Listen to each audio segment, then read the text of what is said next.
News Radio 570 WSYR, now on 106.9 FM. Would you accept the fire challenge? The fire challenge evidently is the latest that teens are getting involved in. Trending with teens, the fire challenge. Teenagers setting themselves on a fire.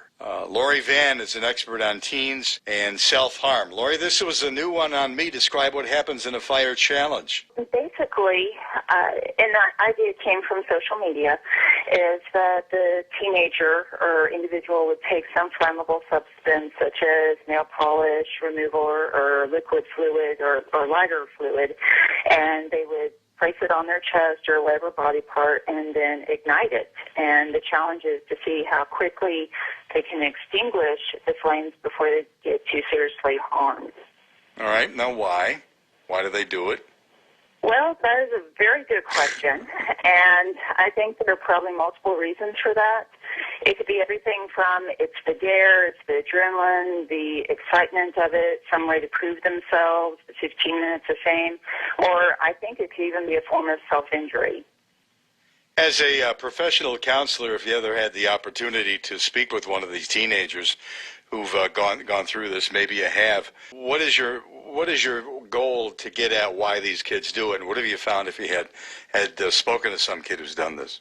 Well, thankfully, I've not encountered any of my clients that participated in this yet, but the goal would be, one, to find out the reason, that you always want to get to the heart of it. What's the core issue behind it? If it was, well, I was trying to get the attention factor, okay, well, let's find out some other healthier ways to get that attention. Let's work on that self-esteem. If it's just the adrenaline rush, okay, again, there are other ways to get that excitement, but it's also talking a little bit with the parents, too, and finding out, okay, well, are there other things going on at home here? Are there other issues that need to be addressed? And especially if this is another form of self-injury for them, just a more severe form besides someone that's scratching or hitting themselves, then again, there are some core issues that have to be dealt with as to what's leading up to this kind of behavior. As a parent, what might be some signs parents should look for to prevent this from happening? Well, I think that anytime you have a teenager or adolescent that's on the Internet, that the parents do need to be monitoring the Internet activity. Be aware of what kind of videos are they watching. What kind of websites are they going to.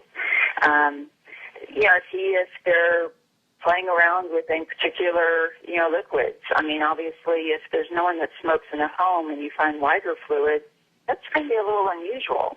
Or likewise, maybe this is a stereotype, but a boy in the bathroom with nail polish remover, it might be a little bit unusual. So there might be some signs there.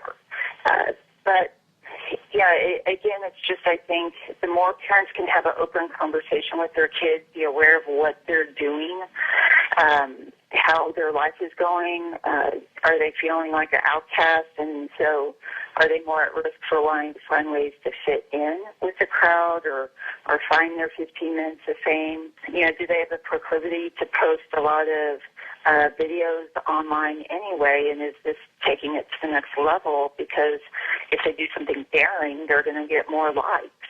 That's Lori Vann. She's an expert on teens and self-harm. LoriVann.com is her website. News Radio 570 WSYR News Time. It's 8:19. Traffic, weather, and the Wall Street Journal update in 3 minutes. It's music's holy grail. The 2014 iHeart Radio Music Festival, September 19th and 20th at the MGM Grand, Las Vegas.